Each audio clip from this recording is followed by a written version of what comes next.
Kata Nabi, kalau salatnya ingin sempurna dimulai dari wudu. Yang pokok dalam wudu itu ada 4. Sisanya sunnah. Awas, kalau yang 4 ini tidak sempurna maka batal wudunya. 1. Faghsilu wujuhakum, basuh wajahnya. Kalau disebutkan wajah dalam bab wudu, itu tidak ada yang lain kecuali bagian tampak muka. Jadi ya. Kalau yang punya jenggot, itu termasuk janggutnya di selai-selai. Sifat wudu cuma ada 3. 1, pakai keran. 2, pakai gayung. 3, air yang mengalir. Ya, seperti di sungai ada air mengalir itu nggak ada masalah. Tapi kalau menggunakan gayung atau semisalnya, Nabi itu diriwayatkan dalam hadis itu sangat menghemat air. Bahkan pernah beliau kemudian berwudu, kalau kita kemudian hitung, itu hanya sejumlah Pak, seaqua gelas Pak, cukup. Atau yang kedua, menggunakan keran ya. Kalau sekarang kita ada keran, contoh ini kerannya. Ya. Kerannya agak tinggi sedikit. Dan kita sesuaikan. Ambil airnya. Misal contoh, ghosala. Ghosala itu bukan ditumpahkan, ambil air, tumpahkan di tempat yang akan dibasuh gini.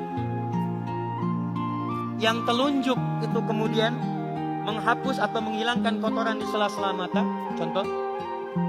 Yang jempol menghilangkan kotoran di sela-sela telinga bagian belakang di sini. Ya. Kalau misalnya saya mulai ambil airnya, kemudian saya tumpahkan di sini, yang telunjuk membersihkan di jari-jari di sini, di sela-sela mata. Yang jempol kemudian membersihkan di sela-sela di bawah telinga sini. Kemudian di selesai. 1. Tahan sebentar ya, ini praktek dulu sebentar. 2. Wa aidiakum ilal marafiq, ini yang sering keliru. Dan tangan sampai siku, bukan dari siku ke tangan. Jadi saat kita mengambil air wudu, ambil airnya, tumpahkan dari sini ilal marafiq sampai ke siku ke sini. Balikan lagi ke depan. Jadi bukan kerannya dibeginikan, sikunya dibeginikan, takut, bukan. Jadi bukan siku diteruskan ke bawah. Yang tepat itu ambil airnya, kemudian basuh dari sini sampai dengan ke sikunya. Hati-hati, ini ada maknanya. Dan jika benar di hadis Muslim, jika orang wudunya benar seperti ini, maka bersamaan dengan jatuhnya air wudu itu, jatuh pula dosa-dosa dan kotoran yang melekat pada anggota tubuhnya. Tidak cukup dengan amin, nanti kita lihat dulu. Tangan selesai, pindah kemana? Bukan ke rambut, tapi kepala. Jadi dalam bab wudu yang diusap bukan rambutnya, kepalanya. Itulah keadilan Allah. Kalau yang diusap kepalanya, semua manusia yang hidup pasti punya kepala. Tapi kalau yang diusap rambutnya, ada ketidakadilan karena tidak semua orang punya kepala, punya rambut. Tuh. Nah sekarang lihat sini. Ketika kita diminta mengusap kepala, bahasanya masaha. Masaha itu begini. Ini saya punten. Bismillah. Ini ya. Ambil airnya, tumpahkan, baru kemudian diusapkan ke kepalanya. Paham ya? Kalau yang ghosala, ambil, tumpahkan di tempat yang akan dibasuh.